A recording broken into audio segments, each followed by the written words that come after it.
Hey everyone, welcome to a bonus episode of the unofficial Universal Orlando podcast. I have Tracy with me. Hello everyone. And as we have continued to promise, Halloween Horror Nights may be cancelled this year, but we're going to talk about it at every opportunity, and today is no exception. As we've let you know, Universal Orlando have been hosting what has been dubbed by fans as Horror Nights Light. And we are very pleased to welcome show director Charles Gray once again onto the podcast to talk about it. So, hey Charles, how's it going? It's going great. I'm so happy to hear from you. We haven't talked in a little while, and last time we talked, I think I was teasing you guys for not visiting us, and now I can't tease you because obviously you can't. Well, we were here last year. Well, there last year. Yeah, we did come out last year. We were here last year as well. Awesome. It was. It really was. Did you go through the Yeti house? My favorite house of last year. Also mine. Awesome. Yeah. So it was our last house of last year at 1:30 in the morning on our RIP tour. No one in front of us, no one behind us. It was amazing. Yes. That's awesome. Perfect. It really was. So, Charles, not being able to get over to Universal this year to experience Horror Nights 30 has made us all very sad. Incredibly sad, actually. But it must have been a blow for you guys not to be able to put on the full event. Yeah, I mean, we were, bummed out, just like everybody else. I mean, you work on something and there's so many people experiencing that, and we were bummed out. And then when we heard that there's a possibility of having some offerings, we were very excited. Yeah. There were cheers, there were hugs, distance hugs, of course. Of course. Yes. That we mimed from 6 feet away. But it was, we were very excited, and it was all hands on deck and work to get these things up and running. Mm-hmm. Yeah, it's cool. Like you say, you've managed to bring the guests a little bit of Horror Nights during the day. And first off was the opening of the Tribute Store back in July. We do want to talk about that because the Tribute Store's become such a stalwart of Horror Nights now. I mean, we hung out a ton there last year. Yeah. It looks like you guys have had a lot of fun putting it together this year. Absolutely. So much decor and scenic in there. So not only are, we're offering the merchandise, but everything that goes around the merchandise, it's almost like its own, like you said, it's like an experience now. Yeah. People are lining up to go in and experience it. And this is the first time we're offering food products in there too, which is great. And they're all very specialized. And I saw the Tooth Fairy cookie that is just gnarly looking. Awesome. It's disgusting. It's one of those ones you have to just buy it, like I got to get that weird thing. And then they have these beating hearts. They are so that my daughters who are not old enough yet to come see the houses, but I am going to take them in there and dare them to eat one of those beating hearts. Awesome. It's the Beetlejuice hot dog things look amazing. They're so cool. Yeah. So many great things in the store each year when it's up, and it's so photogenic as well. Yeah. Yeah, so there's another new offering for this year, which I am very, very jealous of because it looks awesome. That's the Skeleton Bar in Cafe La Bamba. It's an absolutely great addition. You guys must have had a lot of fun creating it, and it's something that we think would definitely be a welcome addition to the event every year moving forward. Hint, hint, hint. Yeah, exactly. I know the food and beverage people had a great time putting that together, and it's always interesting to find new ways to present the things that we already know and love. And we're always exploring, we're always trying to find new ways to do it. And so I would say that a silver lining to a lot of this is finding those new and different ways to get those offerings to people. And again, I'm excited about La Bamba being opened, and I'm always excited for pizza fries. That's of course. But yeah, that's the thing. I think with everything that's going on, I think just in the world as a whole, it's made people look at things very differently and come at certain things in a different way. And I think Horror Nights is one of those things that's definitely making you sort of, like you say, just look at things from a very different perspective and bringing things that you wouldn't necessarily normally look at, but I think could really become part of the event moving forward. Hint, hint, hint, hint. Hey, that's my line. There's a lot of hinting going on here, yes. Nudge, nudge. Yeah, it looks really, because the food and drink has become such a staple at Horror Nights now. Definitely since Stranger Things came 2 years ago, those food offerings with pizza fries and everything, it has become, Horror Nights isn't just about going through the houses and the scare zones and stuff, it's about having those drinks and having that food, and this brings it to that next level, definitely. It's interesting how the event kind of leaks out into other portions of our property too. Like in City Walk, we have the Voodoo Donut store, and it has like a Jack the Clown donut there, and so there's always fun ways to experience the event in little bits and pieces before you even get into the event. I love that. So it's a lot of fun for that day or night, whichever you're visiting. Mm-hmm. That's it, exactly. And not the last two things, but the other two little things that we want to talk about that have been added. And it's something we've talked about on the show quite a lot, actually, as far as having the sweet to the... And I'm not calling Horror Nights sour because it's not, but the sweet to the sour of Horror Nights is the trick-or-treating for kids in Islands of Adventure, and then also allowing guests to dress up when visiting the parks. Two great additions again, and something I think we'd like to see become a permanent fixture to keep the kids out of Horror Nights, honestly, at that point. But I would just like to say... dressing up the parks, huge hint, hint, hint. I feel like you guys are making a proposal. You're gonna put up your keynote address any moment now. That's it. It's such a great idea, though. It really is. Yeah, absolutely. I know that there's a lot of kids really enjoying themselves here, and the daytime offering gives us. Now we have such a wide range of it's not just a little kids event or just an adults event. Yes. It's now a wide range where you can bring the whole family. There's something for everybody to enjoy along the way. And that's great to be able to broaden our horizons. And I have seen some, like I was just walking this morning through one of the houses. A dad had brought his two kids with him, and it's a great way to introduce them to the product of HHN. So now we're building this new group of fans that are going to come up to, and HHN fans are great. I mean, we just have this such huge group. It's all different types of people, all different walks of life, all different cultures, all coming together and appreciating something that we all have in common, and to see the young people now kind of join in the club. It's just a lot of fun. It's so surprising to me how many of our friends and listeners aren't horror movie fans, but love Halloween Horror Nights. Absolutely. If you like just movies in general or television in general, you're walking through these moments. You're actually in the film. You're in the story. And that's something I wanted to bring up now that you say that, is the pulsing.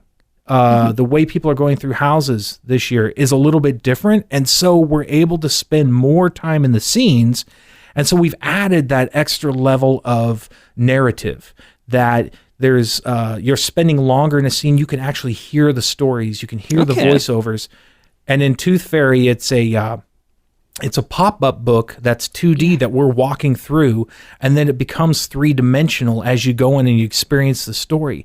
And so each room has a narrator, like a grandpa kind of reading the story to us as we go through. And it's something we've never done before.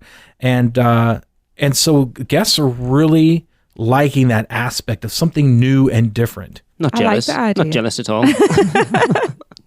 Not at all, no. So finally, the main event for this year is the opening of the 2 haunted houses, as we are talking about them. Now, we've got The Bride of Frankenstein Lives and Revenge of the Tooth Fairies, as you've just mentioned. Now, of course, we can assume both these houses would have been part of the full event had it gone ahead this year. And the Bride House definitely seems like a no-brainer after the huge success among guests of last year's Universal Monsters House. I think we did a listener survey of everyone putting last year's houses from 1 to 10, and I think Monsters came out on top. Yeah, that rings it. Yeah, it was very, very popular. We were happy to see that because it was one of those ones. Sometimes you have certain houses you're like, I really think people are going to like this one, and that was when we're like, I don't know if the younger fan base cares about the Universal Monsters anymore. And then they came in, and yes, they do. They all love it. Yeah. And so it's so many generations of people growing up with the Universal Monsters that really created Universal. Really, as an entity in the early years. So it's such an important part of our history, and to be able to bring it back and get a new generation of people excited about it, and our generation to revisit, our youth. Such a good time, and so we're excited to bring The Bride's Tale to life. Mm-hmm. Well, after all, the classic monsters are where it all began. So. Absolutely, yeah. It's Universal's heritage, let's be honest. Yep. I have to tell you a story, Charles. The listeners have heard this probably multiple times since last year, but we went through the Monsters House last year with a friend and listener of ours, Joe. And when we got to the end bit where Frankenstein comes out, he comes out to do his scare and looks up. Now, our friend Joe is about 6'7", Something like that. Frankenstein didn't know what to do at that point because he's used to looking down on people and kind of looked up and didn't know what to do. It was hilarious. He's like, brother. Apparently, when we did Scare Actor Dining as well, I wasn't there at this point, but when he went over to meet the Bride of Frankenstein and Frankenstein themselves, the bride found it that funny she literally cracked up for 5 minutes and couldn't compose herself, just completely broke character and was just howling because he was towering above Frankenstein at that point. And she was good. She was stony faced the entire time. So yeah, he is tall. Well, it's great to hear that she was howling. So at least that's very Halloween. But it's good. It's good that heritage took off last year, and then it's moving forward with the Bride's House this year. And from what we've heard, it's been a lot of people's favourite out of the two. Yeah. And speaking of the second one, we've already kind of mentioned it, Revenge of the Tooth Fairy. Being in the dental industry, Tracy used to be, I am now.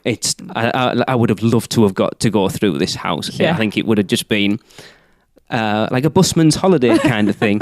But there is a walkthrough online by Attractions Magazine. We have watched it, and it looks like I've come to the realization over the last year that I'm all about the original houses. Yeah. And this looks like another stellar original house from the creative team. You guys must have had a blast. But originally, I want to go back. Where did the idea of doing the Tooth Fairy house come from? Let's see here. I believe Patrick had come with the idea originally, and he found during his research that there's a Tooth Fairy type tale. Okay. In almost all around the world. Like all different cultures have something of that sort. And it was very fascinating to find that, the idea of losing your teeth and getting the new ones in kind of is almost that growing up, if you will, of a person. And it's funny. It's like, well, what happens if you don't give your teeth to the Tooth Fairy? What happens? So we're answering that question. And it's this tale of we have a pact almost we have to give the teeth to the Tooth Fairy or, these creatures. And yes, they'll give us candy or coins or something back. But if we don't, we've broken the pact, and they're going to come through and they're going to decimate, whoever lives in that house, and then turn that little kid into one of the Tooth Fairies. So it's a pretty horrific tale. It's a cautionary tale. So make sure your kids brush your teeth. Oh, yes. But it's a lot of fun. And it is... the setting is just gorgeous. Manuel Cordero, who I know you guys are probably familiar with too, with his works, of his houses are just so good. I mean, you walk through there and just the detail of the scenic you feel like you're in this manor, Awesome. It's so gorgeous in there. It is beautiful. It definitely looks, going back to what you were saying earlier about pulsing crowds through, this is definitely one that I think benefits from being able to see the story as you go through, rather than like normally getting rushed through. That having that time to take the story as you go through, I think definitely benefits this house. Absolutely. And each scare is almost like a plot point too. So you get a little more individualized attention, but also the scares, the appearances of these characters, you can see each thing that happens in the house. Like, they go through each portion. They go through the servants' quarters. They go through the kitchen. They go through the laundry room, everything in the house. And it really, sometimes we jump around chronologically in houses, or we have different ways of presenting to them, but this time it really has very strong story arcs as you go through, which doesn't always happen for us, but it's great that in this instance where we get to spend more time with it, we have very strong story arcs.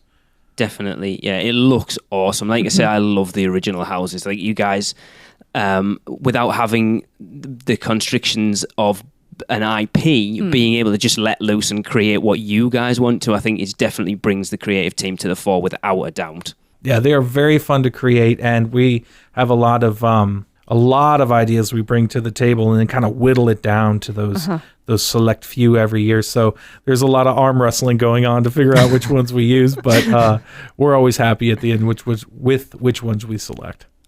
Awesome. Yeah. I just at this point really hope COVID does one and we can get over next year for the full event, because I was so excited to get over for this year, and then all this. I know. Well, you see, the thing is, with COVID, I think what we need to do is to make it up to ourselves is fly out, be there for the first night for opening night and then just stay for the I would duration. love to do that.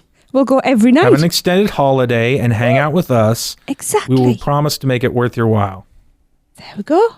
That would be awesome. The Deal thing is, done. Horror Nights lends itself so much to going multiple nights because there definitely. are so many details that you just do not see on that first. We always tell everyone you need to go for as many nights as you can possibly squeeze in just to get, because that first couple of runs through, you don't really see anything. And we'll talk about it after the event like we did last year, and you'll talk about, oh, did you see that in that house? And I'm like, nope. I didn't see that bit. And then people talk about things that you didn't even see. And we went through every house last year like 5 or 6 times, which in the grand scheme of things isn't that many, but it's enough that you think, I'd recognise everything at that point. Well, it's also very fluid too, because you, as the characters get to know their areas and get to know their triggers. And, but the last night is different than the first night in some ways, as things kind of grow and tweak, and, we'll change things too. Like sometimes just the scare isn't quite hitting as much as we wanted. We may change the sound, the speaker placement, the lights, what characters there. So there's always little tweaks along the way too. So it is morphing and a living event, an undead event. I mean, we actually did the Unmasking the Horror tour last year for the 3 House, and that makes things even, like, we went through one night and then did the Unmasking the Horror tour the next day, and then going through again gives you a whole different experience. Like, we came out of the first run through Graveyard Games and I was like, it was okay, and then doing it on the Unmasking the Horror and then going through it again, I loved Graveyard Games last year. I told you. I loved that one. I liked all the little nods in it. That was good. Yeah. Now, before we wrap up, because we know a lot of people might be concerned about coming during what are unprecedented times. I'll be honest, I'm so sick of hearing that turn of phrase.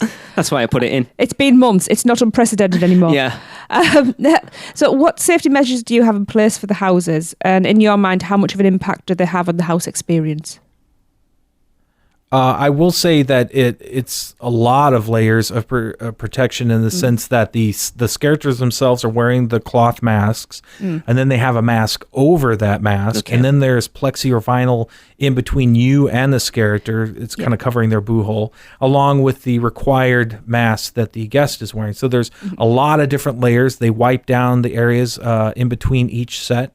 But I was very surprised that I didn't notice the barriers, and I thought I really would. I really was ready to tweak lighting more and to kind of disguise it better, and I have to tell you that it just goes away, almost as if like exit signs. You see exit signs everywhere in movie theaters or restaurants, and you don't sit there and look at them. It just kind of goes away, and I have to say I was pleasantly surprised. I did not expect that to happen, but it's been great. There's a couple of instances I was talking earlier today about.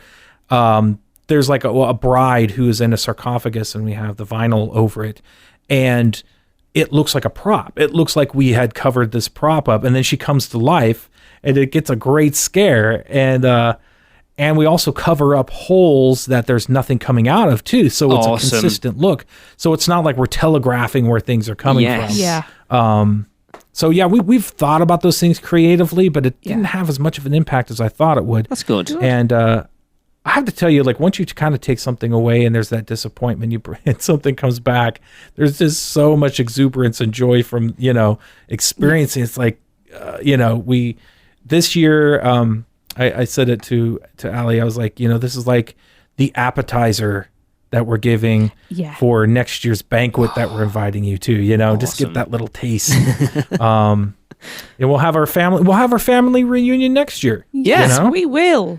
Oh, trust me, I cannot wait. Like, it's going to, like, we were excited for this year. Next year is just going to, having that extra year in between is just going to be, we're coming out we're actually planning on doing even more. We did 4 nights last year. I think we're planning on doing all of them. 6 or 7 next year, I think. But we're bringing the kids over next year, so it'll be interesting. Oh, that's great. That's great. Make sure you guys stop by. Let me know when you're coming. Oh, we will. Stop by and say hey. Yeah, well, I'm sure Blake will be pestering us, so if you tag along with Blake, Blake I'm sure we'll get to see we'll be pestering Blake. Okay, we'll play that way. Yeah, we watched the walkthrough of Tooth Fairy, and I was surprised from our point of view how little looked like there was anything in place. It just looked like a normal Halloween Horror Nights house. We expected to watch it and be like, it be quite noticeable that things were in place. And it really didn't. Like, they looked like there was the same amount of actors in there as they normally would. The plexiglass didn't really play into anything at all. It just, like you say, the benefit is that you've got that pulsing because you're keeping social distance, so people are potentially getting a better Horror Nights experience in those houses than they would normally.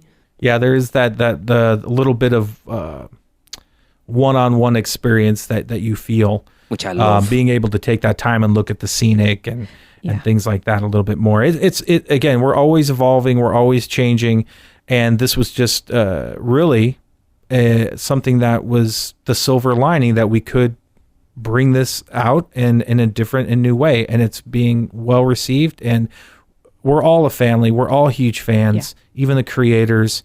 And we were just excited to hang out with you guys, So, just for all the people out there, know that we care for you guys, and we're going to make sure that you're safe, and we wouldn't do it any other way. And we're excited for next year also.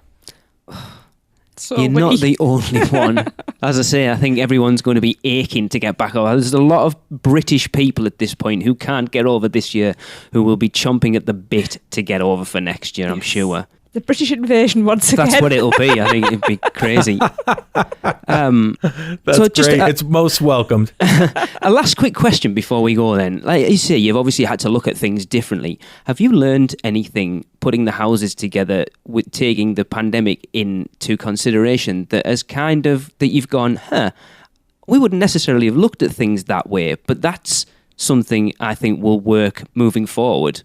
Yeah, there's a lot of, just to be flexible, I would say, because really, you get it in your head sometimes, and you're always trying to branch out, try new things, be very creative. But even within our group who look at the full spectrum of ideas, to sometimes we will say no to something if it didn't work in the past. And there's certain things we did this year that we just had to do because of safety. Yes. Yeah. I'll give you a great example. Sometimes we'll put two characters together in a scene interacting with each other, and we couldn't do that because you can only have one person, in a boo hole for protection.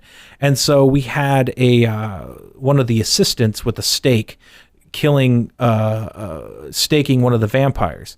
Well, we took that vampire out, but kept the audio, and now she's jumping into the scene. She's addressing an off-camera, if you will, or out-of-scene character, and then she goes in and stabbing out of scene, and it sounds like the person that you're not seeing is getting, staked, and it really works. And okay. I'll be fully to admit that I was always like, nah, it's not going to work. And I walked through and I was like, man, it's really reading very well. It's telling the story, and we're with it for such a short amount of time that it does so. So there's these little things that we've had to do that you're like, hey, that really works.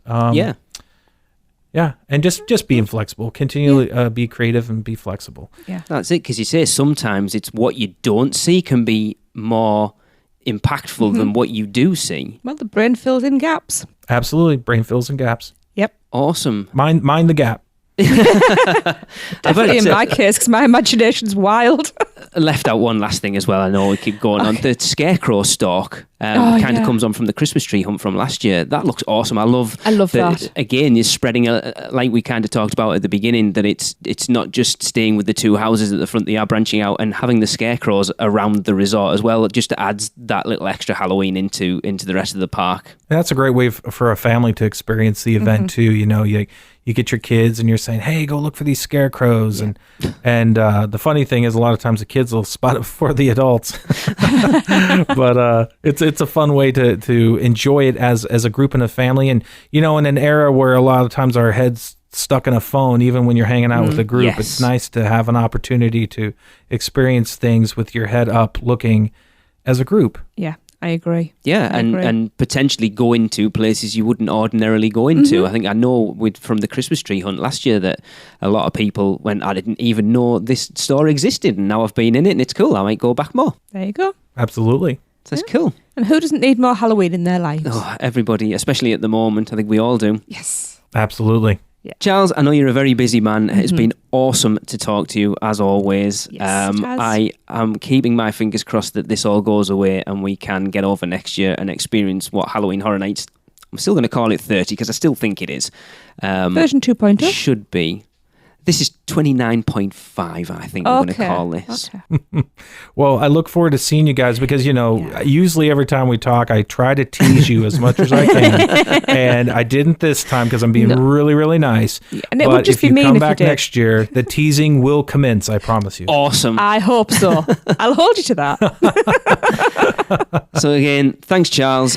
For everyone who's in the area or who can travel, get down to Universal, get your little bit of Halloween Horror Nights on. It is going on now daily through November 1st. But for Charles, myself and Tracy, go and get your spook on and we will see you next time.